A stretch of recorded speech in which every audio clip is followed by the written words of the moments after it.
उपस्थित जनों को गणतंत्र दिवस की बहुत बहुत शुभकामनाएं। बहुत अच्छा प्रोग्राम देखा, जोशीला प्रोग्राम देखा तो दिल बड़ा खुश हुआ।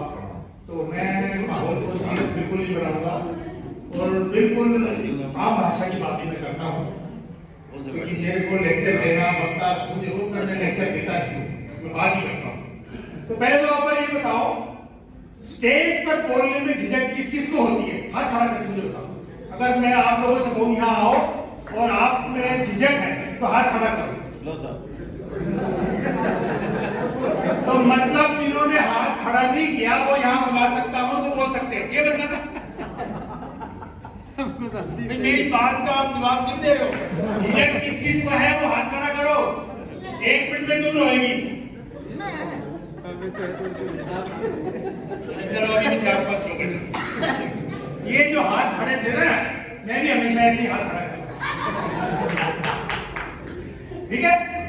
अच्छा, आपको जीवन में अगर कुछ चाहिए तो आपको वो देना शुरू करना है, ठीक है? अगर आपको जीवन में खुशी चाहिए, हमेशा जवान दिखना चाहिए, तो क्या करना है आपको? मल्ला साहब को फॉलो करना है। क्योंकि मल्ला साहब ने जीवन अपने आप के अपने जीवन से बड़ा ध्येय पकड़ रखा है और उनको जीवन की जो प्रेरणा है, जो शक्ति है, जो ऊर्जा है, वो उनको ध्येय से मिलती है। आप खुद भी अपने जीवन में बड़ा ध्येय लेके जिए, आप मल्ला साहब जैसे ऊर्जावान रहेंगे, चिर यौवन रहेंगे, ये मेरा वादा है, ठीक है? और ये मैं मेरे एक्सपीरियंस से बोल रहा हूँ। मुझे रिटायर हुए 13वां साल है। मैं बैंक से 13 साल पहले रिटायर हुआ था। मैं भी बैंक में चीफ मैनेजर था। उसके बाद में मैंने 3 साल हाई कोर्ट में प्रैक्टिस की, मुझे हाई कोर्ट में मजा नहीं आया। उसके बाद में मैंने स्पोकन इंग्लिश और कॉन्फिडेंस डेवलपमेंट का इंस्टीट्यूट शुरू किया 6 साल, तो वो बड़ा अच्छा चला। इसी बीच लॉकडाउन आ गया, तो लॉकडाउन आ गया तो फिर परिवर्तन हो गई चीजें, फिजिकल हमने बंद किया, गैस फैक्ट्री होना शुरू किया। तो आज का विषय है, ये बड़ा सिंपल विषय है और मैं बड़े सिंपल विषय से मैं बताऊंगा। देखो क्या होता है, आर्थिक असमानता और मानव विकास। पहले तो बात है, मापदंड तो तय करने पड़ेंगे ना। माइक थोड़ा ऊंचा कर दो, मेरी आवाज ही माइक जैसी। देखो मापदंड क्या होते हैं? हम व्यक्ति हैं, परिवार है, समाज है, राष्ट्र है, देश है, राज्य है, इन सब के अलग माप। परिवारों में जो एक इंसान होता है ना, इंसान में भी भाइयों में असमानता होती है। आपके गांव में भाई है और आप में असमानता है, आपके समाज में दूसरे समाज में असमानता है। उसके बहुत सारे कारण होते हैं, मैं 2 मिनट लूंगा समझाने के लिए। पिछले 500 साल की एक स्टडी की देशों में। पहले क्या था, पुर्तगाल ने डच थे ना, वो बड़े डच ईस्ट इंडिया कंपनी थी, उनके जहाज चलते थे, सारे देश में राज करते थे। उसके बाद में इंग्लैंड वाले आए, उन्होंने सारे देश पे विश्व पे राज किया। उसके बाद में द्वितीय विश्व युद्ध हुआ, इंग्लैंड का खजूबर निकल गया आर्थिक रूप से और अमेरिका सीन पे आ गया। आज हालत ये है, अमेरिका सीन से कब गायब हो जाए किसी को पता नहीं, चीन आ गया। तो इसी तरह व्यक्ति है, हमने गरीबी में पैदा हुए। हमारे पिताजी 3 भाई थे, हमारे 2 भाई पिताजी के गांव में रह गए, उन्होंने बच्चों को नहीं पढ़ाया और आज भी उनकी हालत कुल मिला के। हमारे पिताजी ने हमें पढ़ाया, मकान की चिंता नहीं की, नहीं मकान बन जाएगा, खुद ही बोले पढ़ा को, पढ़े किसी लायक बने, आज ठीक हो। असमानता परिवारों में भी हो गई। इसी तरह हम लड़कियों को जो है पढ़ाते नहीं है, उसको गाँव उसकी जल्दी शादी की चिंता करते हैं, उसकी शादी पे खर्च कर देंगे लाखों रुपए, लेकिन उसकी पढ़ाई पे खर्चा नहीं करेंगे। वो बेचारी, उसको हम क्या है ये? कई हमारे निर्णय ऐसे होते हैं जो हर तरह की असमानताएं व्यक्ति को पेश करती हैं। तो जब व्यक्तियों में असमानताएं पेश होती हैं, अगर मैं छोटा बच्चा था और 62 की लड़ाई, 61 या 62 की पाकिस्तान के साथ लड़ाई हो गई, एक दिन मेरे पिताजी को बोल दिया, पिताजी अपने पास तो दिल्ली में मकान ही नहीं है। और मेरे पिताजी ने मुझे डांटा, बोले तू कैसे लोगों के साथ उठता बैठता है, तेरे विचार तो बड़े निराशावादी हैं। बोले अपने आप को लायक बनाओ, मकान 2 मिनट में बन जाता है। लाल बहादुर शास्त्री देश का प्रधानमंत्री है, इसके पास मकान है क्या? नहीं। तो ये तो प्रधानमंत्री बनकर देश के बिना मकान के। तो विचार अच्छे रखो, उन्नति की बात करो। इसीलिए जब आप बच्चों को लायक बनाओगे, दूरगामी सोच रखोगे, तो आपकी कई निर्णय जो है ना वो अपने आप असमानताएं दूर करेंगे। किसी भी व्यक्ति को एक अच्छा रहने के लिए एक उसको अच्छा खान पान चाहिए, अच्छी शिक्षा चाहिए, अच्छा माहौल चाहिए, अच्छी उसकी रोजगार चाहिए, अच्छा उसका लाइफस्टाइल चाहिए, अच्छा उसको मेडिकल केयर चाहिए, अच्छी उसकी एजुकेशन चाहिए, अच्छा फैमिली चाहिए। इसी तरह देशों के लिए क्या होता है, उनके लीडरशिप क्वालिटी, लीडरशिप अच्छी होनी चाहिए, उनके देश के अंदर सुविधा होनी चाहिए, अस्पताल होने चाहिए, शिक्षा की चीजें होनी चाहिए, उनके अंदर ईमानदारी होनी चाहिए देश के अंदर। ये नहीं कि रिश्वत देके कहीं पे भी आप ट्रैफिक वाले को पकड़ लिया वहां छूट गए, किसी ऑफिस में काम है फाइल के नीचे पैसे दबा के वहां छूट गए। ये हमारे देश, ये देशों का चरित्र होता है, करप्शन होना। यहाँ ट्रैफिक पे क्यों लोग रॉन्ग साइड से जाते हैं, क्यों लोग रेड लाइट पे नहीं उतरे? मैंने विश्व के 15-16 देश देखे हैं, जापान देखा है, मैंने यूरोप देखा है। सुबह 6 बजे भी अगर मैं वहां जाऊंगा और वहां रेड लाइट है, तो चाहे कोई गाड़ी है या गाड़ी नहीं है, वहां का वाहन वहां पे रुकेगा, क्योंकि उनके चरित्र में है ये चीज। वहां यूरोप में हम गए, जापान में, टोक्यो में मैं गया, इतने कानून की इज्जत करते हैं वो लोग जैसे वो अपने आप की इज्जत करते हैं, जैसे माँ बहन की इज्जत करते हैं, ऐसे वो लोग कानून की इज्जत करते हैं। इसलिए वो देश आगे है। तो देश और यह व्यक्ति और समाज, इनके ऊपर चरित्र निर्माण होना चाहिए, करप्शन फ्री होना चाहिए, लंबी दूर की सोच होनी चाहिए, विकासवादी सोच होनी चाहिए। क्योंकि असमानता को जरूरत क्या देती है? दोष देने को हम कह देंगे, सरकार ये नहीं कर रही है, वो ये नहीं कर रही है, पाकिस्तान हमारे साथ ये कर रहा है, चीन हमारे साथ। ये बहुत आसान है। आप गहराई में जाइए, लोगों के चरित्र को देखिए, आप अपने चरित्र को देखिए, अपने समाज को। आज हम क्या करते हैं, यूनिटी क्यों नहीं है हमारे अंदर? देशों में आज यूरोप के देश, उनकी कोई सेनाएं नहीं है, उनकी बाउंड्री जो है ना, जैसे हम जो टोल टैक्स देते हैं ना, कार में जाते हैं तो टोल टैक्स वो रीड करता है, वहां एक देश से दूसरे देश में जाते हैं, वो टोल टैक्स की तरफ निकल जाते हैं। क्यों? उन्होंने लड़ाई झगड़े पहले बंद कर दिए। फ्रांस की क्रांति हुई थी, फिर विश्व युद्ध हुआ पहला, फिर दूसरा, उनको समझ में आ गई लड़ाई में कुछ नहीं रखा है। शांति रहेगी, शांति रहेगी तो आप अपना पैसा है, अपना जमीन जायदाद है, अपनी फोर्सेस हैं, उनको किसी अच्छी चीज में लगा सकते हो। तो वो लोग, हमारा पैसा कहाँ जाता है? हमारे देश का हथियार खरीदने में जाता है। वो पैसा यूरोप के देश का हथियार नहीं खरीदते, वो बेचते हैं हथियार। उनको पता है बेवकूफ लोग हैं, ये खरीदेंगे। तो आप देखो इन चीजों को, ये चीजें हालांकि देखने वाले हमारे नेताओं की हैं, लेकिन हमारा देश आज पिछड़ा क्यों है? आज शिक्षा के जगह आज आप धर्म में क्यों ले रहे हो? क्योंकि यहाँ एजुकेशन लेवल बहुत कम है। आप बीमार होते हो तो झाड़ा लगवाने जाते हैं गांव में, आप शहर में आके भी आप पंडों के पास चले गए। अरे भाई, डॉक्टर से सलाह लो, डॉक्टर ने एमबीबीएस किया है, एमडी किया है, रिसर्च पैथोलॉजी लैब है, वहां बताइए प्रॉब्लम क्या है अंदर। अब आप जो है उसको झाड़ू फूंक से करोगे तो क्या मिलेगा? ये इस समझ की बात है, छोटी छोटी। तो मतलब ये इसमें कोई बहुत बड़ा ज्ञान की बात कुछ नहीं है। लेकिन यहाँ पर मैं किसी को दोष नहीं दे रहा, हमारी कल्चर ऐसी है। क्योंकि हमारी आस्था जो है ना, हम लाचार हैं कई बातों में, हम उस लाचारी को जिम्मेवार भगवान को मानते हैं, जिस भगवान को हमने देखा नहीं है। अरे भगवान का रोल जब आता है जब विज्ञान का रोल खत्म हो जाता है, आप उसके बाद भगवान को मानिए। आप बारिश धूप है वहां, आप छाता लोगे, सर्दी है यहाँ, कोट पैंट डालोगे, आप भगवान क्या, भगवान एक से आप अपने प्रयत्न तो पूरे कर लो। जब अपने प्रयत्न पूरे कर लोगे उसके बाद भगवान की बात आती है। तो इसी तरह देश है, देश जो विकसित है, कई देश, पाकिस्तान बना, भारत में ज्वाइन हो गया। अशोका के टाइम जब देश में अशोक या अकबर राज करते थे तो हमारा देश कितना बड़ा था? इधर अफगानिस्तान तक था, इधर बर्मा तक था, लेकिन वो फिर बढ़ते गए, छोटे छोटे हो गए। आज तो कुल मिलाकर के बात ये है, रिच और पुअर लोगों में भी होते हैं, देशों में भी होते हैं, समाजों में भी होते हैं। और रिच और पुअर की मैंने आपको कुछ फैक्टर्स थोड़े जिक्र जब किया है। प्रायोरिटीज क्या है, प्राथमिकताएं क्या है, महिला साहब ने समाज को अगवा करने के लिए प्राथमिकताएं तय कर दी हैं, ये ध्येय लेके चले हैं। तो ऐसे ही देश के भी ध्येय होते हैं कि हमें चीन और पाकिस्तान से लड़ने के लिए हथियार जमा करने हैं, या हमें यहाँ IIT टेक्नोलॉजी लगानी है, या मेडिकल इंस्टीट्यूट खोलते हैं। क्या कारण है, हमारा इतना बड़ा देश होते हुए यहाँ उक्रेन में जाते हैं मेडिकल करने, क्यों जाते हैं उक्रेन हमारे राजस्थान का भी 5वां हिस्से का बड़ा हुआ, वहां मेडिकल कॉलेज क्यों है, यहाँ क्यों नहीं है? कारण क्या है, यहाँ ना तो लोग भी मंदिर में खुश है घंटा बजा के, शायद इसीलिए यहाँ के नेता भी बोले जब लोग ही नहीं चाहते तो मैं तो परेशान हूँ, शायद एक रीजन होगा।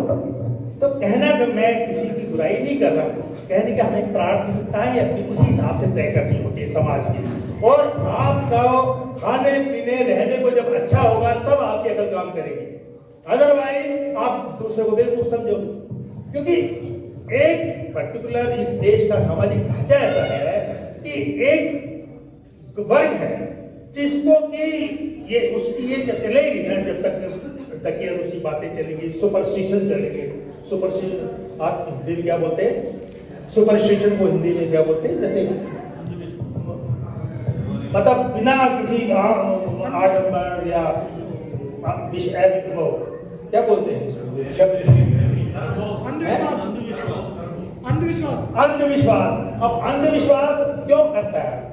क्योंकि उसको अपने आप पर विश्वास नहीं है, क्योंकि वो मानता है कि सब कुछ करने वाला तो वही है। और भाई तो तू क्यों बैठा है, सब कुछ करने वाला वही है। तो क्या कारण है? अब महिला साहब है, इन्होंने अपनी दोनों बेटियों को लायक बनाया। मेरी भी 2 बेटियां हैं, मेरी एक बेटी बॉम्बे में DGM है, एक बेटी मेरी एयर होस्टेस है, वो दुनिया में फ्लाई करती है और मेरे पे खड़ी है। मैंने उन्हें कहा तुम लड़का पसंद करो, हम तुम्हारी शादी कर देंगे। यहाँ माँ बाप क्या करते हैं गाँव में, रूरल कल्चर में, अब शहर में भी, और लड़की शादी हो गई, मतलब उसको शादी की ज्यादा चिंता है, लड़की पैरों पे खड़ी हो जाए उसकी चिंता नहीं है समाज के अंदर। ऐसा क्यों? एक PD शर्मा थे राजस्थान यूनिवर्सिटी के अंदर प्रोफेसर, वो बोलते थे इंडिया के अंदर अगर लड़कियों की शादियां पैरों पे खड़े होने से के बाद तब करें और सारी शादियां 5 साल बाद करें। आज जिस हिसाब से बोले आधी से ज्यादा गरीबी तो लोगों की वैसे मिट जाएगी। सारी गरीबी आज बहुत सारे त्योहार हम खुद हैं, आप भात है, छुच्छित है, जो गांव के रीति रिवाज है ना, लोग अपनी शान को बचाने के लिए कर्जा लेके इसलिए करते हैं। तो भाई आप कर्जे में अपनी क्या शान बढ़ा रहे हो? बजाय शान बढ़ने के महाजन का फायदा हो रहा है, आप उसको ब्याज दे रहे हो। आपने शान क्या बढ़ाई? आपको सोचना पड़ेगा, क्या सचमुच इसकी शान बढ़ी है या मैंने अपने भविष्य के लिए बच्चों का भविष्य भी खराब कर लिया है? मैं जो बात कर रहा हूँ कुछ मतलब हटके तो नहीं कर रहा, ज्यादा ज्ञान की तो बातें नहीं कर रहा, मैं रोजमर्रा की बातें कर रहा हूँ। आज समाज में स्त्री को सम्मान क्यों नहीं दिया जाता? पुरुष का और स्त्री का जो अनुपात है खराब क्यों है? क्योंकि आप पहले दिन से ही समाज ही सिखाता है कि लड़की बोझ है। नहीं, daughter is equal to 10 son, it is not tension. Daughter is not a tension but it is equal to 10 सन।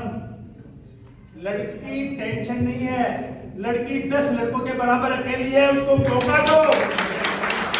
और ये समाज और परिवार, औरतें ही औरतों की दुश्मन है। मैं और बताता हूं, जब अपनी बेटी होती है उसके मापदंड अलग होते हैं, जब बहू आती है तो उसके मापदंड बदल जाते हैं। क्यों?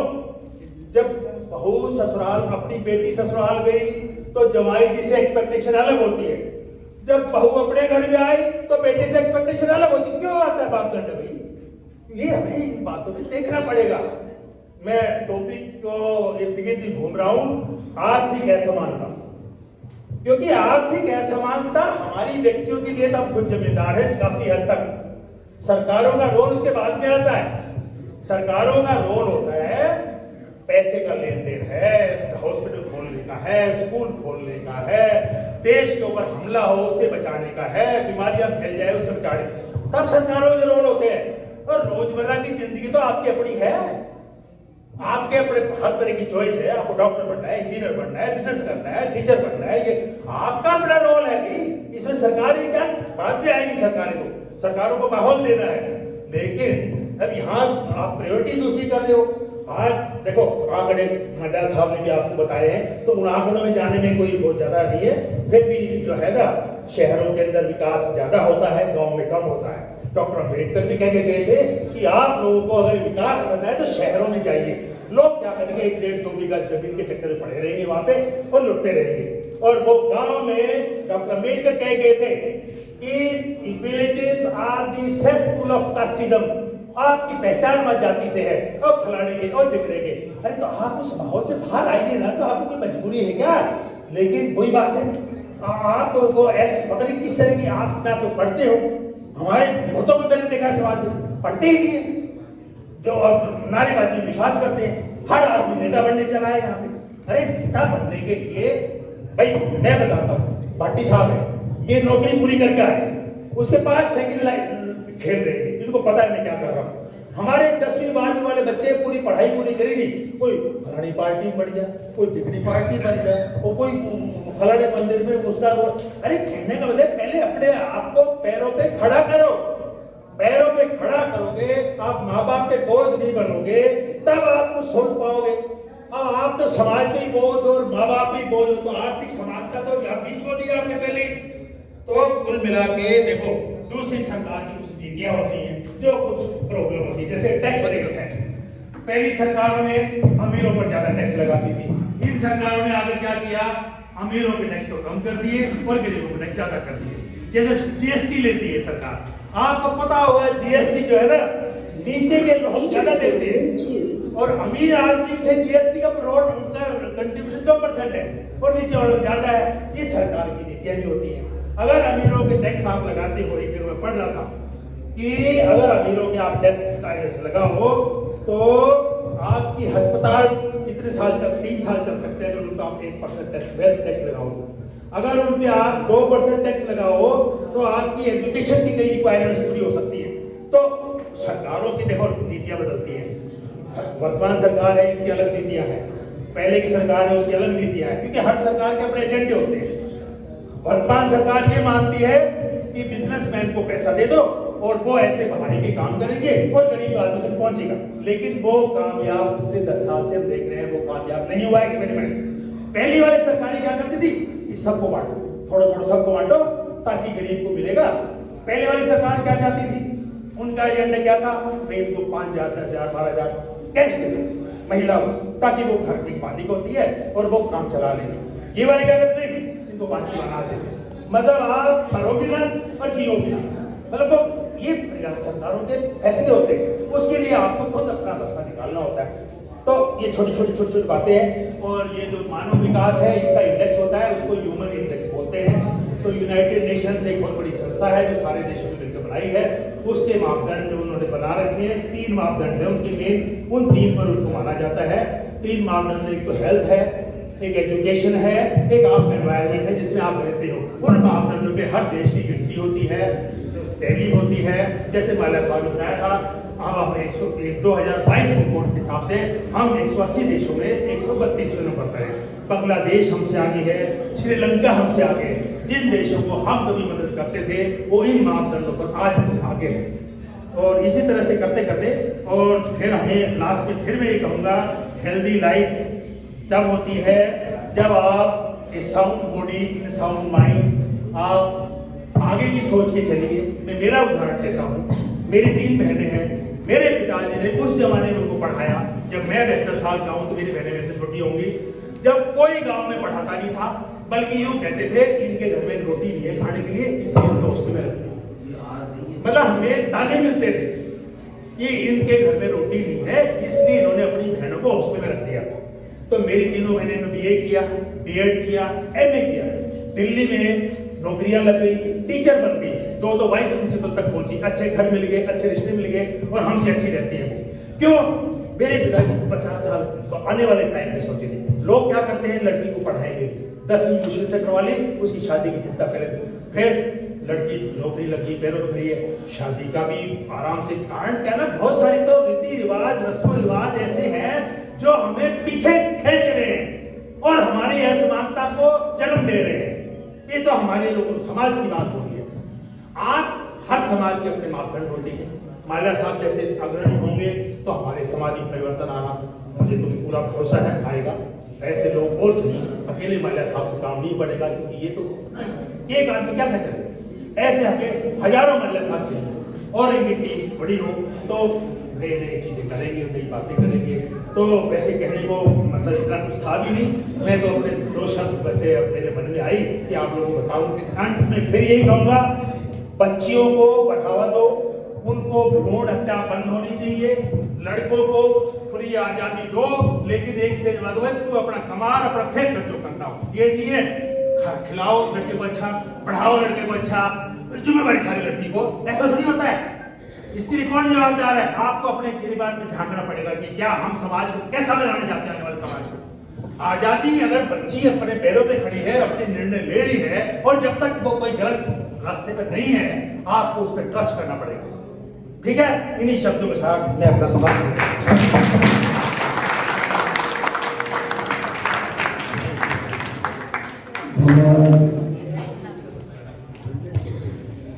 मस्त होके बोलते हैं, पहली बार सुन रहे हैं।